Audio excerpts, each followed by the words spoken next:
একটা আওয়াজ বেরোলেই বাড়া খেলাবো, চোখের বাড়া বাড়া চুটিয়া চুটিয়া করে এখানে কুত্তার মতো ফেলে গেল চোখের বাড়াকে।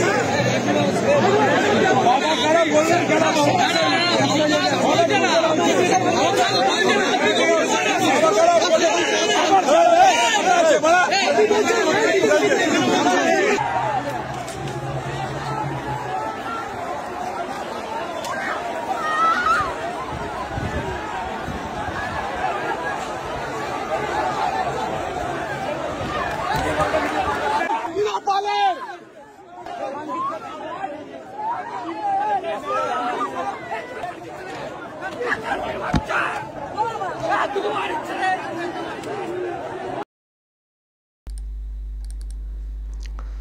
দর্শক, এই সব হয়েছে, যেটা বলা হচ্ছে যে কৃষ্ণনগর, সেখানে জগদ্ধাত্রী পুজোর ভাসান ছিল, তো সেখানে পুলিশ লাঠিচার্জ করেছে, মহিলাদেরকেও ছাড়েনি। আর আপনারা দেখলেন পুলিশের এক অফিসার, ইনি নাকি আইসি, আমি জানি না, আমি চিনি না, অমলেন্দু বাবু বলা হচ্ছে, উনি নাকি আইসি। যারা চেনেন তারা বলতে পারবেন দর্শক। তো এইরকম একটা মানে ভাসান পর্ব, সেখানে বেধড়ক লাঠিচার্জ করা হয়েছে, নারী পুরুষ নির্বিশেষে লাঠিচার্জ করা হয়েছে। সাংঘাতিক অবস্থা, হুড়োহুড়িতে হয়তো আরও অনেকে জখম হয়ে থাকতে পারেন। তো পুলিশের এই অফিসারের যে বক্তব্য দর্শক শুনছিলাম, মুখে তো একেবারে 2 অক্ষর 4 অক্ষর মুখেতে। হ্যাঁ, কদিন আগে কেস্টোর একটা কল রেকর্ড সামনে এসছিল পুলিশের উদ্দেশ্যে, খিস্তি। এ তো দেখছি পুলিশ নিজেই খিস্তি দিচ্ছে, পুলিশের অফিসার নিজেই খিস্তি দিচ্ছেন। দর্শক, আমি দেখছি যে এইসব ভিডিও দিয়ে একটা পোস্ট বিজেপি করেছে। দেখুন কি লিখেছে। হিন্দুদের উৎসবে পাশবিক অত্যাচার চটিচাটা পুলিশের। জগদ্ধাত্রী প্রতিমা বিসর্জনের সময় সনাতনীদের ওপর নির্মমভাবে হামলা চালালো তোলাবাজ প্রশাসন, মহিলাদেরও আহত করেছে।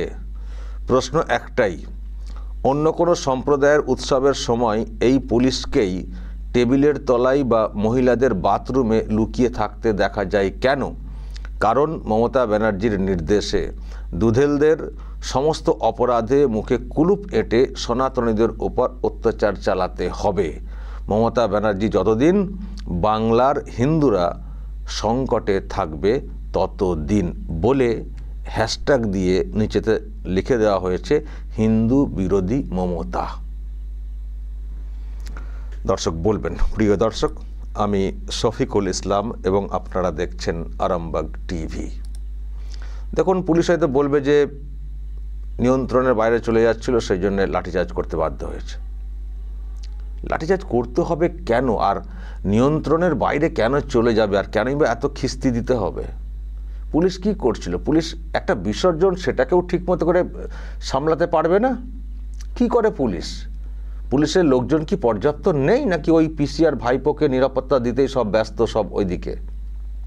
এখন আবার তো অনেক কাজ করতে হচ্ছে না পুলিশকে, দলীয় কাজ কার্যত। তো একটা বিসর্জনের একটা জায়গা ব্যবস্থাপনা, দেখুন মানুষের একটা আবেগ থাকে, এটা মানে এ করার কিছু নেই, মানুষের আবেগ থাকে, মানে ভাসানে আবেগটা আরও থাকে। আর জগদ্ধাত্রী পুজো কমিটিগুলো একটা আবেগ নিয়ে আসে, কিন্তু সেটা তো পুলিশ মানে প্রশাসন যারা, তাদেরকে তো বুঝতে হবে তো কেন হুড়োহুড়ি পর্যায়ে যাবে? আর এখন দেখুন বিসর্জন হলে ভিডিও করা, এই করা সেই করা, একটা আগ্রহ থাকে মানুষের, সেখানটাতে খানিকটা মানে জ্যাম হয়, মানুষজন ভিডিও তুলতে ব্যস্ত থাকেন। দেখুন এগুলো সব হবে। আচ্ছা, এত বড় গঙ্গা, তার ঘাট আছে, তো সেখানে একটা বিসর্জনের একটা স্পেসিয়াস পর্যাপ্ত জায়গা জুড়ে একটা ব্যবস্থা করা যায় না? হুড়োহুড়ি হয়ে যাবে, খামাখা হয়ে যাবে, আগে থেকে ব্যবস্থা করা যায় না? কত লোক আসতে পারে, কি হতে পারে, এটা পুলিশ আগে থেকে আন্দাজ করতে পারেনি। সেখানে এমন পরিস্থিতি হবে যে সেখানে লাঠিচার্জ করতে হবে। এবং এবার যেহেতু পুজোর ভাসানে এটা হয়েছে, ফলে এবার বিজেপি প্রশ্ন তুলছে যে যদি এটা মুসলিম সম্প্রদায়ের কিছু হতো, মহরম, তাজিয়া ইত্যাদি হতো, তখন কি পুলিশ লাঠি চালাতো নাকি মানে সংযত থেকে সব কিছুকে সামাল দিত? তখন কি লাঠি চালাতো বা এরকম খিস্তি খেউড় করতেন কি পুলিশের কেউ? এই প্রশ্ন দেখুন আমি দেখছি অনেকেই তুলছেন এবং বিজেপি তো পোস্ট করেইছে। একটা পুজো, একটা সেন্টিমেন্ট, একটা আবেগ, সেখানে যদি এরকম লাঠিচার্জ করতে হয়, খিস্তি খেতে হয়, তো মানুষ তো ক্ষুব্ধ হবেনই না? একটা ব্যবস্থা করা যায় না? এদিকে জায়গা নেই, আর পিসি ভাইপোর হোর্ডিংয়ে তো একবার ছয়লাভ করে দেওয়া হয়েছে। দেখুন দর্শক, কত হোর্ডিং, শুধু চারিদিকে হোর্ডিং, শুভেচ্ছা বার্তা, মানে বিসর্জনে সব আসবেন, পিসি ভাইপোর মুখটা দেখতে হবে, একেবারে ব্যানার দিয়ে ঘিরে ঘাড়ে, দেখুন না, সব তো একবার ছয়লাভ করে দেওয়া হয়েছে। জায়গা নেই এইদিকে, ওইদিকে ব্যানার পোস্টার, ওই শুভেচ্ছা বার্তা দিতে তাদের আবার জায়গার শেষ নেই। দেখুন দেখুন কত কত কত জায়গা, যদি পরিসর যদি কম থাকে, ফাঁকা রেখে বিসর্জনের কাজটা করতে দিন না। সেখানে পিসি ভাইপোর দাঁত বের করা ছবিটা কেন দেখাতে হবে? কেন দেখাতে হবে? তার জন্য জায়গা আছে, আর বিসর্জনের জন্য জায়গা নেই, জায়গা কম, মানুষের আবেগ আছে, মানুষ একসঙ্গে এসে যাচ্ছেন, একটা হুড়োহুড়ি বা এরকম পর্যায়ে হয়তো বিষয়টা হয়ে যাচ্ছে, তো সেখানে লাঠিচার্জ হয়েছে। আমি বিস্তারিত দর্শক বলতে পারবো না, কারণ এই বিস্তারিত বিজেপিও লেখেনি। এই ভিডিও দিয়েছে তারা, একটা ছোট্ট একটা নোট দিয়েছে যে পুজোতে এরকম একটা পুজোর ব্যাপারে এরকম লাঠিচার্জ।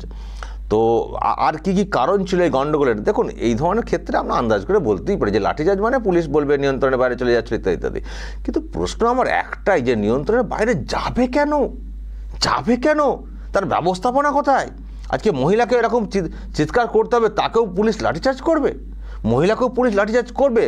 ভাসান দেখতে এসছেন, এ করতে এসছেন। আর ওই চকের পাড়া বলে একটি জায়গার নাম, যেটা বুঝতে পারছি আমরা, চকের পাড়ার উপরে এত রাগ কেন অফিসারের কে জানে? তাদেরও পুজো কমিটির বিসর্জন নিশ্চয়ই, আমি জানা হয়তো ওখানকার দিয়ে হয়েছে কিনা। চকের পাড়ার সম্পর্কে দেখছি উনি খুব কি বলছিলেন। চকের পাড়ায় তো শুনলেন নাকি দর্শক? আমি শুনছিলাম যে চকের পাড়া বলে ওটা কোনো জায়গা আছে, তাদেরও পুজো টুজো হয়।